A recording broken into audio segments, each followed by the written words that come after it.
I nosaltres ara parlem de cultura perquè el cicle Artistes a la Fiveller ha tornat a Mollet aquest cap de setmana i ho ha fet amb tot un clàssic dels espectacles infantils. Pallassos i màgia han omplert l'escenari de la sala en una sessió per al públic familiar. No és la primera vegada que Quilin Mag visita Mollet. El mag va ser un dels convidats de la Festa Major 2013 i va aconseguir fer un dels actes familiars amb més acceptació. El jove mag forma part del cicle Artistes a la Fiveller, que durant els darrers mesos la promotora Movat està posant en marxa.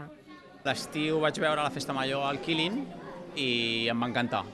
La seva manera de moure's a l'escenari, com contactava amb els joves i l'espectacle en si. I al finalitzar l'espectacle em va dir que si, no a mi en general, si volíem afegir-lo a Facebook.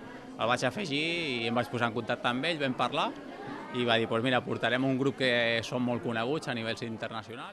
El seu espectacle inclou clàssics com coloms apareguts dels llocs més inhòspits o voluntaris tallats per la meitat i ho barreja amb un toc d'humor molt especial. Creu fermament en la màgia i el perquè del seu èxit. La màgia és il·lusió i tota la gent, i més en els moments que estem ara mateix de crisi i tal, la gent ha de creure en alguna cosa.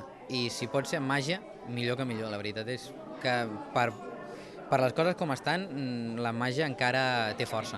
L'acompanya dalt de l'escenari Dandy Clowns, un grup de pallassos que ha actuat arreu del món i que és habitual de la televisió. Jo el que faig normalment és fer-li la guitza al mag. O sigui, vol dir que el mag fa la seva màgia, guapa, molt bé, i llavors jo el que faig és intentar fer també una miqueta, només una mica, i no em surt bé, els nens riuen, papes també, però al final sí que em surt bé el joc, però d'una manera diferent. Màgia i pallassos han aconseguit omplir aquesta sala de la Rambla Molletana.